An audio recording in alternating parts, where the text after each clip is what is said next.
Welcome to Idea TV News at 9. I am Mary Ojimajo. We'll begin with the headlines.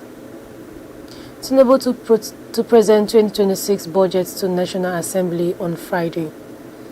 BENIN establishes National Agency to expand distance learning. Court grants bail to former Labour Minister NGIGE after 6 days in detention. Senegal opens first military vehicles assemblies plant under South Korea partnership. Away from Africa, British former soldier jailed 13 years by Russian for fighting in Ukraine. In business, SWEDFUND commits $20 billion to African-focused climate funds. In health, experts urge urgent action to tackle food insecurity in Africa. And finally, in sports, Morocco and Jordan set for Arab Cup final showdown. Now the news in full.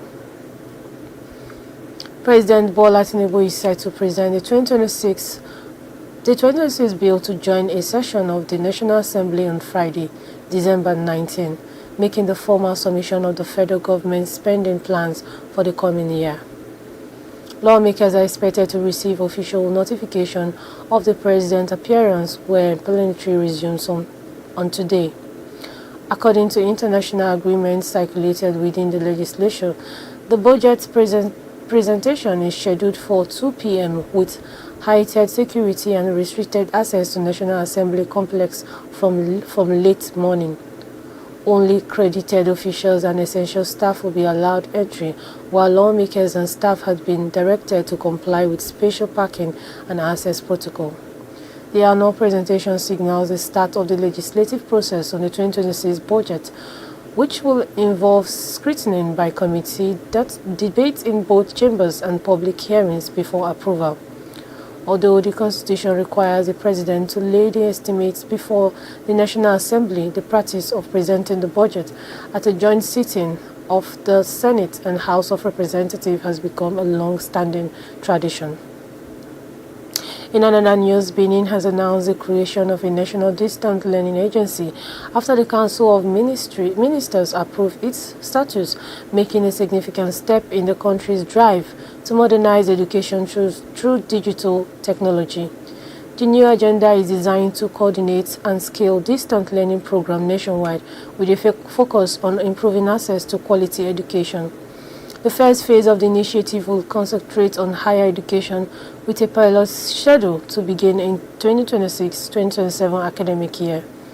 Authorities said this initiative stage will allow the government to test, refine and strengthen the system before gradually extending distance learning to other levels of education across the country. According to the Council of Ministers, the agency will strengthen existing digital infrastructure, develop new learning systems where necessary, and provide targeted support for teachers and learners. Those strategic national and international partnership, the government aims to modernize teaching methods, enrich academic content, and reduce inequality in access to education while reinforcing academic excellence through technology-driven learning. Moving forward, a Federal Capital Territory High Court sitting in Gwarinpa, Abuja, has granted bail to former Minister of Labour and Employment, NGIGE, who is standing trial over alleged 2.2 billion naira fraud charges filed by the Economic and Financial Crime Commission. The ruling was delivered on today by trial judge Mariam Hassan, 6 days after the former minister was remanded in custody. Mr. NGIGE was detained on December 12, pending the hearing and determination of his bail application.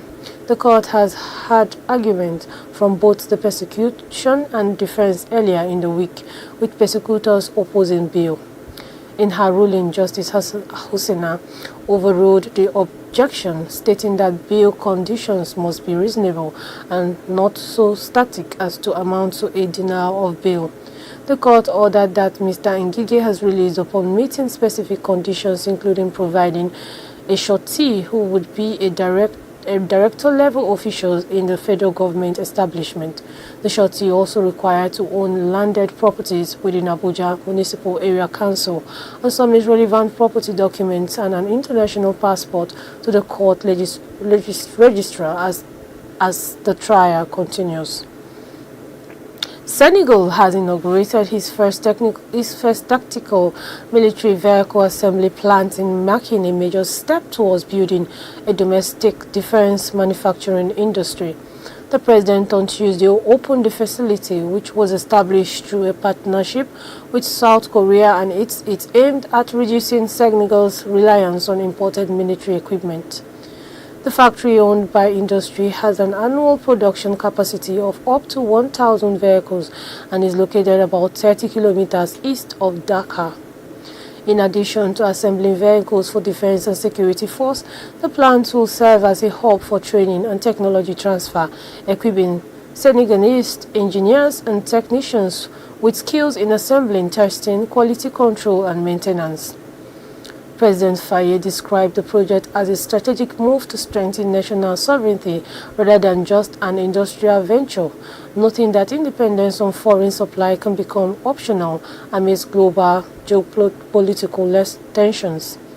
The facility, in which the state holds a 35% stake through the Sovereign Fund for Strategic Investment, is expected to another a broader military industry ecosystem involving local suppliers, maintenance centers, training institutes, and innovation hubs. We'll go on a quick break now. We'll continue the rest of the news when we return. Number 3. Sustainable tech and green computing. With data centers now consuming around 1 to 1.5% of the world's electricity, efficiency has become critical. Google, Microsoft, and Amazon are racing to power their data centers with renewable energy, while chip makers like NVIDIA and AMD are optimizing for performance per watt. Carbon capture startups are using AI to scale up efficiency, and researchers are designing fully recyclable electronics. In 2024, Microsoft announced it had achieved 100% renewable energy coverage for its global operations. By 2026, green computing will no longer be optional. It'll be baked into how the tech industry operates.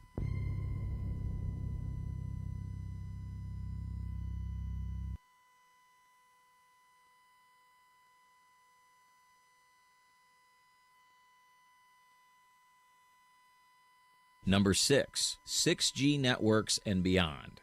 5G is still rolling out worldwide, but work on 6G... Welcome back. If you're just joining us, this is Idea News at 9. Now the rest of the news. Away from Africa, Davis, a Briton who served in Ukraine's foreign region, has been sentenced to 13 years in a Russian maximum security prison. Russian authorities labeled him after his capture in the Donbas region in late 2024 or early 2025. The UK Foreign, Commonwealth and Development Office the UK Development and Commonwealth Office Development condemned the sentencing, calling it false charges and emphasizing that under international law, prisoners of war cannot be persecuted for participating in hostility. The FCDO is providing consular support and demanding that Russia's respect Genevieve Constitution obligations. Russian prosecutors stated that Davis joined Ukraine's army in August 2024 and participated in operations against Russian forces. Court footage showed him acknowledging service in the foreign region and receiving a monthly salary of $400, though it's unclear this court statement was made under duress. Moving forward in business, the Sweden Development Finance Institution has committed $20 million to the Climate Energy Adaptation and Resilience Fund, an African-focused investment vehicle managed by Helios Investment Partners. The announcement was made on Wednesday, December 17th, as part of efforts to scale climate finance on the continent. The investment targeted companies' operation in low-carbon and sustainable sectors, including renewable energy, sustainable transport, climate-smart agriculture, resources efficiency, and digital climate solution. SWEDFUND says that the funding will also help local business and smallholder farmers strengthen their ability to adapt to climate changes, supporting a more inclusive and resilient economic transition across Africa. The move comes amidst persistent gaps in climate financing for Africa, which remains highly valuable to climate impact despite contributing less than 3% of global emissions. With energy demands across the continent expanded to triple by 2050, SWEDFUND says that the investment is aimed at reducing emissions, building climate resilience, creating green jobs, and mobilizing additional capital for sustainable development. Agricultural and now in health, agricultural specimens have called for stronger collaboration, practical intervention, and farmer education to help smallholds adopt modern technologies and manage climate risks threatening food security across the continent. The warning came during an online dialogue attended by nearly 100 African farmers and agricultural stakeholders focusing on ways to boost productivity amidst rising climate challenges. Experts highlighted that Africa is warning faster than the global average, with recruiting droughts and floods expected to reduce crop yields by up to 20% by 2050. They emphasized the need for digital innovation, nature-based solutions, and new financial models to strengthen resilience. Also stressed cross-sectors collaboration, supportive politics, and improved infrastructure to reduce losses and transform food system. Key recommendations include adopting climate-smart seeds, improving soil and irrigation practice, investing in water harvesting, and promoting drought-resilient crop. Speakers warned that without urgent intervention, 26.5 million Nigerians could face food insecurity in 2025, with climate risks costing the continent $9 to $10 million annually. The event underscores that actionable, locally tailored solutions are critical to building resilient and equitable food system. And finally, in sport, Jordan and Morocco are making final preparations ahead of Arab Cup finals in Qatar, with both teams chasing history. Jordan reached the final for the first time after a narrow 1-0 victory over Sudan Arabian, while Morocco advanced in fashion, defending the United Arab Emirates 3-0 in their semi-final.